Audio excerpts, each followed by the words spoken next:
Imagine a man so charismatic, so manipulative, that he could convince young women to kill for him. Strangers, celebrities, anyone he pointed at. He didn't wield the knife himself, but his words were the deadliest weapon. This is the story of Charles Manson, the cult leader who turned love into murder and plunged America into a nightmare. In 1934, Cincinnati, Ohio, a child was born into a world with no place for him.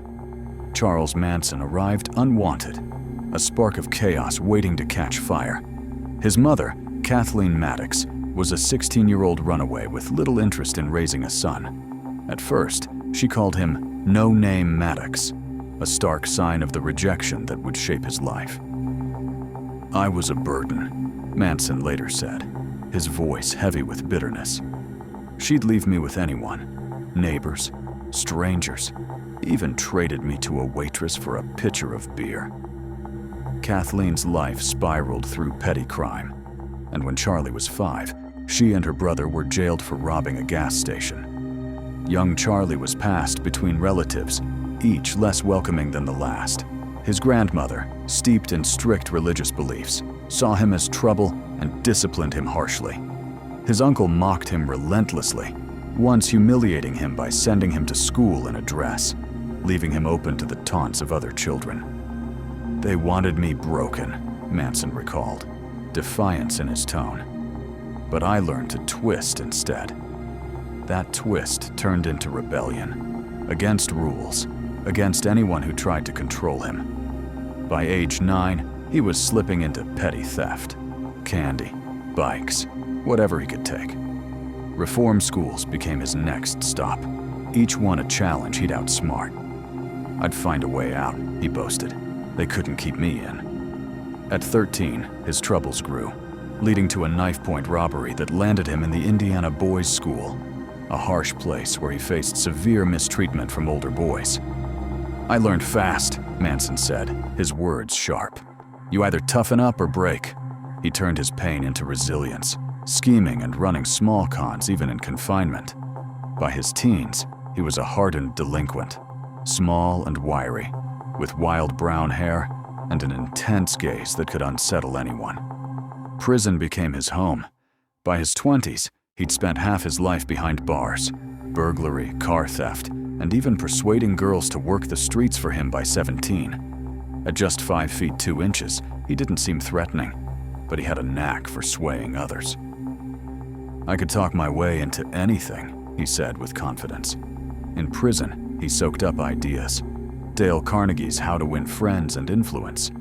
People sharpened his charm. Scientology sparked his interest in control, and the Bible offered a warped lens for his beliefs. He molded these into a philosophy that would later captivate minds. In 1967, at 32, Manson left Terminal Island Prison after serving 7 years for check fraud. He stepped into San Francisco's Haight-Ashbury district, alive with flower children, free love, and LSD, a perfect hunting ground. "I saw opportunity," he said, a glint in his eye. "All these lost kids, searching for meaning." With a guitar and a haunting voice, he began drawing followers, starting with girls like Lynette, Squeaky Fromm, Susan Atkins, and Mary Bruner. "He had this energy," Squeaky said, her tone reverent, "like he understood you completely." Manson named them the Family, a group of runaways and outcasts who saw him as their guide. They roamed in a battered bus before settling at Spawn Ranch, a faded movie set in the California desert. He wove tales of a coming upheaval he called Helter Skelter, inspired by a Beatles song, promising they'd rise above it all. "He knew everything," Susan Atkins said, utterly devoted. His words held them spellbound. But beneath his charm, tension brewed. He'd snap at anyone who challenged him, once harshly disciplining a ranch hand who spoke out of turn. "I don't tolerate defiance," he said coldly. The family expanded. Dozens joined, clinging to his vision with unwavering faith. Manson wasn't just a dreamer. He was a force, primed to unleash chaos. And in 1969, that chaos would erupt. It's the summer of '69, and Los Angeles glitters with wealth and excess, movie stars, sprawling mansions, and endless parties. But in the canyons, a darkness is brewing. Charles Manson's family is restless, and their prophet has a plan. A horrifying, bloody plan to ignite the chaos he's been preaching. Manson's helter-skelter prophecy, a twisted vision of an apocalyptic race war, needed a spark. By August 1969, his patience had worn thin. "We gotta show him," he ranted to his followers, pacing the dusty floor of Spahn Ranch, his eyes wild with frustration. "Make the pigs see the end's coming." For months, he'd spun tales of revolution, but talk wasn't enough. He needed action, something so brutal, so senseless, that it would shatter the city's illusions of safety. On the night of August 8, 1969, he gave the order that would unleash hell. "Go to that house on Cielo Drive," he said, pointing to 4 of his most devoted followers: Tex Watson, Susan Atkins, Patricia Krenwinkel, and Linda Kasabian. Do what needs to be done. The house at 10,050 Cielo Drive was a secluded paradise, perched high in the hills, rented by actress Sharon Tate and her husband, director Roman Polanski. Tate, 8 months pregnant and glowing with life, was home that night while Polanski was away filming. She wasn't alone. Her friends had come to keep her company.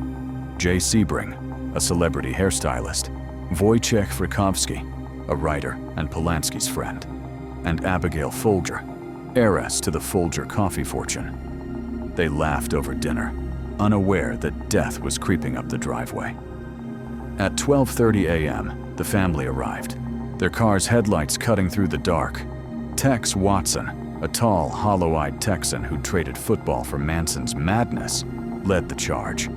He cut the phone lines with a pocket knife, the snip echoing in the stillness. As they crept toward the house, they spotted Stephen Parent, an 18-year-old visitor leaving in his car. Tex raised his .22 revolver and fired. Parent's life ended in an instant, the first casualty of the night's terror. Inside, the group was winding down. Sharon lounged on the couch, her belly round with the child she'd never hold. The air smelled of summer flowers and cigarette smoke. Then, the front door burst open. Tex stormed in, gun raised, his voice a snarl. "I'm the devil, and I'm here to do the devil's work." Sharon's scream pierced the air as the others froze in terror. Frykowski lunged, but Tex struck him down, his resistance crushed in moments. "Sit down and shut up," Tex spat, as Susan and Patricia dragged in knives, their faces blank with purpose. Sharon begged, her voice trembling with maternal desperation. "Please, let me have my baby," she sobbed, clutching her stomach. Susan Atkins, her eyes gleaming with a fanatic's zeal, laughed, a high, chilling sound. "Look, bitch, I got no mercy for you," she hissed, her knife striking with relentless fury. Sharon's cries faded as the life drained from her. Frykowski broke free, stumbling outside, but Tex pursued, ending his struggle on the lawn. Folger ran, her bare feet slipping on the grass, but Patricia overtook her, silencing her pleas. Sebring, tied to a chair, couldn't fight back as his fate was sealed. The house became a scene of unimaginable loss. Blood marked the walls and floors, a grim testament to the night's horror. The killers giggled as they worked, high on adrenaline and Manson's madness. Before they fled, Susan dipped her finger in Sharon's blood and scrawled "pig" on the front door, a twisted signature of their deed. "It felt good," Atkins later cooed, recalling the act with a chilling smile. Manson wasn't there, but his influence was undeniable. He'd chosen the target, demanded the carnage, and his followers obeyed without question. "I wanted chaos," he admitted years later, smirking at the memory. But the terror didn't end there. The next night, August 9th, Manson joined the fray. "You didn't do it right," he growled at Tex, disgusted by what he saw as sloppy work. He led Tex, Leslie Van Houten, and others to the home of Leno and Rosemary LaBianca, a grocer and his wife living in Los Feliz. Manson crept inside first, tying the couple to chairs with lamp cords, his movements calm, almost tender. "Don't worry," he whispered to Rosemary, his voice a mockery of comfort. Then he left, ordering his disciples to finish the job. Tex attacked Leno with brutal precision, leaving war carved into his flesh as a final mark. Rosemary fought desperately, her screams filling the air, but Leslie and Patricia overwhelmed her, their knives relentless.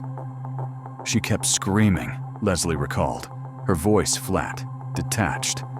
So I kept going. The walls bore their bloody message, death to pigs and helter-skelter wokobohomasko. A misspelled echo of Manson's vision, Los Angeles woke to fear. The city of angels had been shaken, its sense of safety shattered. It was like the devil came to town, a veteran cop muttered, shaken by the scenes. To Manson, it was art, a step toward his promised war. "The world's gotta burn," he told the family, his eyes blazing with conviction. They believed him, waiting in the desert for the chaos to spread. But not all were lost to the madness. Linda Kasabian, the getaway driver for the Tate murders, was haunted by what she'd seen. "I couldn't unsee it," she whispered, tormented by Sharon's final pleas. She'd later turned state's witness, her testimony key to unraveling the nightmare. Meanwhile, the police struggled. 2 crime scenes, 7 lives lost, no clear motive. The city locked its doors, newspapers screamed of slaughter, and Manson's chaos reigned. For now, he was untouchable, his war just beginning. It's the fall of 1969, and Los Angeles trembles under a shadow of fear. Whispers ripple through the streets, doors bolt shut, and newspapers scream of unspeakable crimes. Charles Manson believes he's untouchable, his twisted vision of chaos unfolding as he predicted. But the law is tightening its grip, step by calculated step. The Tate LaBianca murders left the LAPD grasping at straws. "No motive we could pin down," a detective growled, staring at the chaos left behind. For months, they chased dead ends, the city buzzing with paranoia. Cults, drugs, vengeance. Then, a break. Susan Atkins, jailed for a petty theft, let her pride unravel her. In the flickering light of her cell, she boasted to a cellmate about her role in Sharon Tate's death, her voice cold and triumphant. "It was Charlie's will," she said, a chilling smirk on her face. The cellmate, shaken, alerted the authorities, and the name Manson lit a fuse. On December 1st, 1969, the trap sprang shut. Police swarmed Spahn Ranch and Barker Ranch, a barren Death Valley outpost where Manson had retreated with his followers, preaching his apocalyptic helter-skelter. They hauled him in, hair wild, eyes blazing, along with dozens of his devotees, initially for minor crimes like theft. But murder loomed beneath the surface. "You can't cage the truth," Manson hissed as handcuffs clicked, his defiance unshaken, his charisma a weapon still sharp. The investigation unraveled his web with surgical precision. Linda Kasabian, haunted by what she'd seen as the family's getaway driver, broke under the pressure. She turned state's witness, her voice quaking as she described Manson's hold over them. "He was our everything," she confessed. His words were law. Evidence mounted. Fingerprints, discarded belongings, a gun tied to the crimes, each piece tightening the noose. Manson hadn't struck the blows, but his voice had orchestrated the horror. The trial kicked off on June 15, 1970, a 9-month spectacle that mesmerized the nation. Manson, alongside Tex Watson, Susan Atkins, Patricia Krenwinkel, and Leslie Van Houten, faced justice for 7 murders, with whispers of more. The courtroom crackled with tension. Manson transformed it into his theater. He scratched an X into his forehead, a mark of his rejection of the world, and ranted, "I'm beyond your laws." Outside, his followers, Squeaky Fromm and others, kept vigil. their shaved heads and hollow chants a testament to his lingering power. "He's our savior," Squeaky declared, her eyes burning with zeal. Inside, Manson wielded his madness like a blade. He sacked his attorneys, demanded to speak, and unleashed tirades about society's collapse. "You're all guilty," he sneered, locking eyes with the jury, his gaze a hypnotic trap. Prosecutor Vincent Bugliosi countered with a masterstroke, framing Manson as a predator of minds. "He turned them into puppets," Bugliosi said, his voice steady and piercing. "Their hands, his will." The testimony was a parade of broken souls. Susan Atkins wept, admitting, "Charlie shaped us into what he needed." A psychiatrist labeled him a master manipulator, his sanity a distant memory. The air grew heavier as the trial wore on. Manson's followers outside schemed to disrupt it, their loyalty a dark mirror of his influence. He once leapt at the judge, a pencil raised like a dagger, shouting threats before being dragged away, his laughter echoing, but the evidence was ironclad. On January 25, 1971, the jury's verdict rang out. Guilty. Death sentences followed, later softened to life when California's laws shifted. "I'm free in here," Manson taunted from his cell, but his empire had crumbled. The net had closed, yet the echoes of his control lingered. Scars on a city, a nation, and the minds he'd twisted. It's 1971, and Charles Manson is locked away, his prophecy of chaos buried under the weight of his life sentence. But his story doesn't end in a cell.